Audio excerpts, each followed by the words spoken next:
personne comme ça. Je voulais demander une question d'abord par rapport à vous, c'est seulement une question de curiosité. Oui. Quand vous avez lancé la messe le 17 mai, ces jours-là, vous n'avez pas eu peur des représailles qui pourront suivre après sur la nation? Oui. Et présentement là, qu'est-ce que vous pouvez dire à propos du Congo? Parce qu'on voit que tout va mal. Vous avez déjà parlé, mais rien ne change. Est-ce que on sait que Dieu peut agir, mais du gouvernement présent, le peuple congolais peut attendre quelque chose de bon venant d'eux? Merci. Merci beaucoup. Vous vous appelez comment? Mimi. Madame Mimi. Ah, ok. Merci, madame.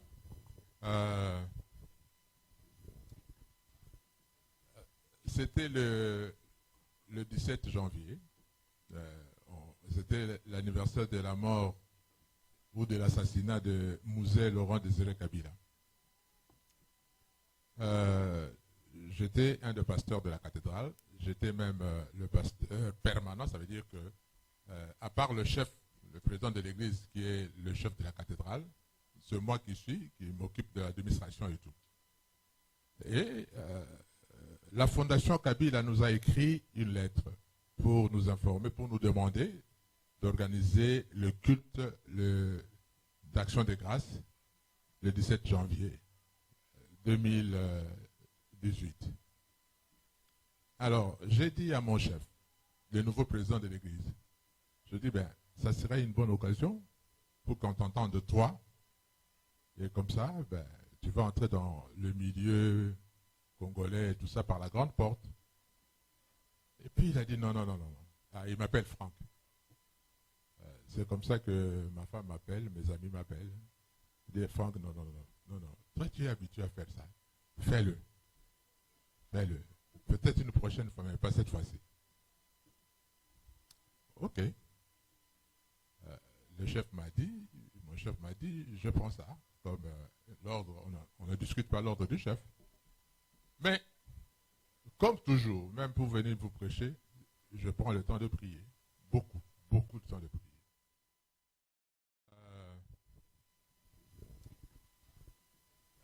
C'était le 17 janvier. C'était l'anniversaire de la mort ou de l'assassinat de Mouzé Laurent Désiré Kabila. J'étais un des pasteurs de la cathédrale. J'étais même le pasteur permanent. Ça veut dire que, à part le chef, le président de l'église, qui est le chef de la cathédrale, c'est moi qui m'occupe de l'administration et tout.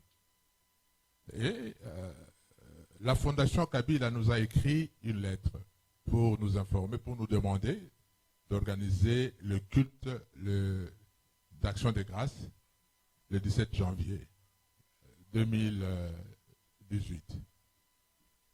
Alors, j'ai dit à mon chef, le nouveau président de l'église, je dis, ben, ça serait une bonne occasion pour qu'on t'entende de toi.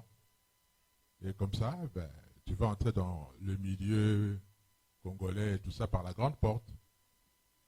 Et puis il a dit non. Ah, il m'appelle Franck. C'est comme ça que ma femme m'appelle, mes amis m'appellent. Il dit Franck, non. Toi, tu es habitué à faire ça. Fais-le. Peut-être une prochaine fois, mais pas cette fois-ci. Ok. Mon chef m'a dit, je prends ça comme l'ordre, on ne discute pas l'ordre du chef. Mais, comme toujours, même pour venir vous prêcher, je prends le temps de prier. Beaucoup de temps de prier. J'ai demandé à certains de mes étudiants, mes amis, qui me soutiennent dans la prière, de prier pour moi aussi. Voilà ce que le président m'a demandé de faire. Et quand je priais, je sentais en moi quelque chose, et j'ai dit même à ma femme, j'ai l'impression que ça sera ma dernière prédication. Je sentais ça. Mais je n'avais pas encore la prédication. J'ai vu ce que Dieu a fait dans ma vie de pasteur. Il y a des fois des prédications que j'ai seulement 10 minutes avant. Alors je priais, j'ai mis beaucoup de temps à la prière. Ma femme, 2 jours avant, me pose la question, est-ce que tu as la prédication que tu vas faire? Elle dit non, je n'ai rien du tout, je n'ai pas reçu du Seigneur quelque chose. C'est la veille. Je ferai la prédication demain. La nuit, c'est là où le Seigneur va me parler. C'est comme une petite dictée comme ça. Elle dit le sujet, qu'est-ce que nous allons léguer à nos enfants? Et puis, 1, telle chose, 2, telle chose, 3, telle chose, etc. 5 points que je notais sur un bout de papier. Dans ma Bible, là, il y a le petit bout de papier. Voilà. Un bout de papier, un petit bout de papier. Et puis c'est tout. Je dis Seigneur, merci, mais je vais lire où? J'ai prié et le Seigneur m'a imprimé un passage biblique. Je cherchais dans la Bible 2 passages bibliques. Et ajouté un 3e. Et j'ai prêché. Tout ce que vous avez entendu, c'est arrivé sur place. Je n'ai pas écrit. Je n'ai pas préparé par écrit. Et quand je parlais, je ne voyais personne qui était là. J'étais concentré à écouter ce que le Seigneur me dit et je parle. Ce qui me vient en tête, c'est ce que je dis. C'est après la prédication que je commence à voir des choses bizarres. Oui. Déjà, on termine le culte, nous les pasteurs on sort avant, et puis on va saluer nos invités et tout ça. La première dame était là, elle a salué le président qui était devant moi, et puis il y avait quelqu'un d'autre, un pasteur, et puis moi, 3e personne. Elle a salué les 2, mais pas moi. Elle est partie. J'ai compris qu'il y a quelque chose déjà qui ne va pas. Et puis, j'ai entendu certaines personnes dire des bêtises là-bas. Bon, enfin, quand je quitte là pour entrer dans mon bureau, ceux qui connaissent la cathédrale, on venait par l'extérieur, on arrive là où il y a le baptistère. Je trouve des femmes. Les femmes, vous êtes compliqués, mais vous êtes une belle créature de Dieu. Les femmes de ma paroisse, j'ai trouvé un groupe de femmes qui commencent à danser. Quand je viens, elles dansent, elles chantaient pour moi, elles dansaient pour moi. Je dis waouh, c'est que c'est grave. Je suis rentré chez moi à la maison. Ce jour-là, nous avons des protocoles de notre paroisse. Et nous avons des gardiens parce que les gens, nous sommes à Kinshasa, hein, quand je vois des voitures dormir à l'extérieur ici, aux États-Unis, je dis souvent à mon fils, vous avez la grâce, hein, vos voitures dorment à l'extérieur, n'essayez pas ça à Kinshasa. Alors, nous sommes au culte, les voitures sont à l'extérieur et les gens volent des histoires là-bas. Et on a organisé une équipe de surveillants, composée surtout de militaires, de camps en face, qui viennent prier là, de militaires. Alors je vois cette équipe de militaires qui vient m'escorter de mon bureau jusqu'au chemin à la maison où j'habitais, à l'intérieur, mais du côté de l'université. Il y avait la maison là-bas. Ils m'emmènent, mais pourquoi? C'est quelqu'un qui va m'expliquer plus tard. Il dit non, on veille à votre sécurité parce qu'on voit que la situation n'est pas bonne. Pendant ce temps-là, ce qui s'est passé dans le monde entier, je ne savais pas. C'est quand je rentre à la maison que mes enfants des États-Unis qui ont causé avec maman au téléphone, leur mère qui va me parler de ce qui se passe dans le monde. Moi, je ne sais pas au courant. Alors, je suis rentré. Vous savez, quand Dieu vous utilise, quand vous prêchez tout ça, vous avez la force. Mais dès que vous êtes ruiné, tout ça, vous êtes vraiment terminé en tout. Une fatigue extrême, vous êtes fatigué et tout. Alors, j'ai dormi un peu, je me suis réveillé, je mangeais, j'avais eu ma culotte. C'est là où ma femme va parler de ce qui se passe. C'est que on lui a dit et tout. Et j'ai commencé à recevoir des coups de fil. Curieusement, le premier coup de fil que j'ai reçu, c'était de Katumbi, Moïse Katumbi. Je lui pose la question, Excellence, comment vous avez eu mon numéro de téléphone? Elle dit non, j'ai un cousin à Kinshasa, je lui ai dit, je veux parler à ce pasteur. Faites tout, trouvez-moi son numéro de téléphone. Je ne sais pas comment il a fait, mais il m'a donné le bon parce que je vous ai eu.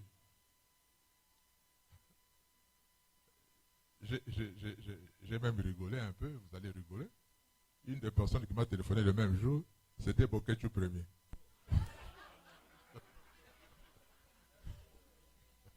Oh, ben, comment il a eu mon numéro de téléphone, je ne sais pas. Je ne sais pas. Et certaines personnalités politiques ont commencé à m'appeler comme ça. Dont ma tata Pogno m'a appelé aussi et tout ça. Je suis Mongo et il y a Papa Nkema qui est Mongo aussi. Il m'a téléphoné, je crois qu'il doit être, si ce n'est pas en Belgique, en Suisse. Il m'a téléphoné, il m'a parlé en Mongo. Il m'a dit, petit, tu as fait une bonne chose, mais je connais ces hommes-là. Je connais. J'ai travaillé longtemps avec eux. Ils ne vont pas vous laisser tranquille. Hein? Et je crains même pour votre vie. Faites attention. Faites extrêmement attention. C'est alors que les choses ont commencé à changer dans ma vie. Bon. Bref, ma femme a eu une bonne analyse quand j'ai eu à lui dire tout ce que j'ai reçu. Elle a dit, ben, oui, dans la Bible, il y a l'histoire de David et Saül. Quand David va tuer Goliath, Saül était content. Mais quand les femmes ont commencé à chanter, à dire que Saül tue 1000, mais David tue 10 000, Saül a eu la jalousie. A dit, ce qui va se passer dans ta vie, c'est ça justement. Le monde entier a réagi positivement. Et on a entendu des histoires que les gens ont dites, c'est incroyable. Alors le président ne sera pas d'accord, ne sera pas content.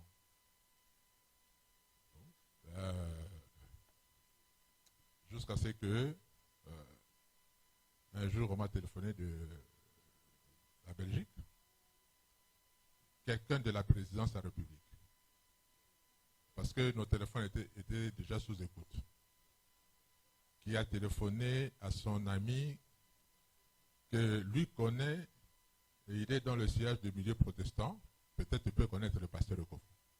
Il lui a dit, si tu connais ce pasteur, dis-lui ceci. S'il doit sortir du pays, qu'il sorte immédiatement. Sinon, qu'il cherche la protection de la MONUSCO. Parce qu'on a pris la décision de l'arrêter, de l'éliminer aujourd'hui même. Wow. Et la personne, effectivement, a téléphoné à une autre personne. Parce qu'il faut brouiller les pistes. Et cette personne est venue me voir. Nous sommes partis dans la chambre pour parler. Pas même au salon, dans la chambre, pour parler. Et c'est cette personne de la sécurité présidentielle, vous voyez, heureusement il y a toujours des fuites, hein, a donné le numéro de la MONUSCO. C'est comme ça que j'ai appelé la MONUSCO. Et la MONUSCO va me répondre, dit, ben, pasteur, beaucoup d'ambassades nous ont demandé si on prenait soin de vous. Mais nous, on ne pouvait pas faire aussi longtemps que vous ne l'avez pas appelé vous-même. Comme vous l'avez fait, c'est bien. Mais vous avez dit qu'on veut vous kidnapper et tout ça. Oui, il dit, ben, attendez, on va vérifier. Et on sera à vous dans quelques minutes. Vous savez que dans tous les services d'espionnage, ils s'espionnent entre eux. Les Congolais espionnent la MONUSCO espionne les Congolais. Ils payent des gens pour avoir des informations. Il dit, nous vérifions et puis on va vous appeler. Ça n'a pas fait 10 minutes, il me rappelle. Il dit, effectivement, c'est vrai. Les gens qui doivent vous kidnapper sont déjà sur le terrain. Alors, si vous pouvez vous déguiser et sortir de votre maison pour venir vers nous, on peut vous aider. Moi, j'ai dit non. Si c'est vrai qu'ils sont sur le terrain, et ils me connaissent, moi je ne les connais pas. Je vais me déguiser comment? Parce qu'ils ont déjà de l'œil sur moi. Et puis je suis grand détail, je ne vais pas me cacher, je vais me déguiser et devenir comme un cours. Même si je portais les habits de femme, ils connaîtront que ça, c'est pas une femme. Même la démarche d'un homme, c'est toujours un homme. Hein? Ouais. Elle dit non, est-ce qu'il n'y a pas une deuxième solution? Elle dit oui, il y en a. Nous-mêmes, nous venons là-bas. Parce que dans le service de sécurité et tout ça, ils veulent faire tout par surprise. Quand ils remarquent que c'est connu, ils changent de tactique, ils ne feront plus ça. Alors, ils sont venus avec leur camion, leurs véhicules, ils sont venus voir. Et c'est à partir de ce moment-là qu'on est entré en négociation. C'est eux qui vont me proposer de sortir du pays. Et ils m'ont demandé, vous voulez aller où? J'ai dit, j'ai mes enfants aux États-Unis. Si je dois aller quelque part, c'est aux États-Unis que je vais partir. J'ai eu des problèmes pour avoir le visa avec l'ambassade américaine. Et pourtant, leur chargé d'affaires était venu me voir à la maison. On a parlé. Mais il m'a dit, mais pasteur, contrairement à vos pays, dans vos pays, si je suis chef de consul, mais je ne peux pas lui donner des ordres. C'est une femme, elle est tout à fait libre de faire ce qu'elle veut. Donc, je suis désolé, mais vous allez faire la procédure normale et tout, je ne sais pas.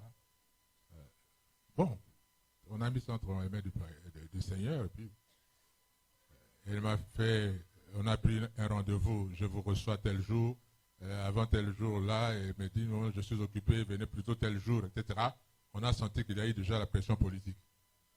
Mais finalement, on nous a donné le visa. Un certain vendredi, le samedi, on a pris l'avion de la MONUSCO. J'ai été escorté comme un prince, hein, que je suis, le fils du roi. Il y a une ambassade de l'Europe qui a envoyé un véhicule blindé pour me chercher, avec ma femme. On était dans le véhicule blindé avec le chauffeur et le représentant de l'ambassade, et puis le drapeau de ce pays-là qui flottait devant, et le véhicule de MONUSCO avec des soldats armés, un devant, un derrière, et nous au milieu. On nous a amenés à leur aéroport, hein, du côté de Djinn, mais ils ont une partie là-bas. Leur jet privé nous a pris pour nous amener en dehors du pays. Et c'est comme ça qu'on est venu. On a eu le visa le vendredi, le samedi on a voyagé, et puis les dimanches nous sommes arrivés aux États-Unis. Les enfants sont venus nous accueillir, tout ça. Et depuis là, nous sommes là. Je ne sais pas si j'ai répondu à votre préoccupation, madame. Bien. Sa question avait deux volets. Vous avez répondu au premier volet, mais le second volet, vous ne l'avez pas thématisé par rapport à ce qui prévaut sur le terrain avec le gouvernement actuel. Ah oui, c'est vrai. Je crois que la bénédiction du Seigneur vient. Papa Simon Kimbangu l'avait déjà annoncé depuis longtemps, que nous allons traverser des moments difficiles. Mais il y aura un élu du Seigneur qui viendra et les choses vont changer, complètement changer. On avait pris ça à la légère. On pensait que ce sont les Kibanguistes qui faisaient ça. Mais tous ceux qui prient pour l'avenir du Congo ont prié. Le Seigneur a révélé exactement que ce que Kibangu avait dit, ce n'était pas de sa bouche, c'est le Seigneur qui a parlé et que c'est vrai, ça va arriver comme ça. Je ne pense pas que le président actuel, c'est l'élu du Seigneur. Il est un de ceux qui gèrent la période de transition. Mais ce n'est pas encore l'élu du Seigneur. L'élu du Seigneur viendra.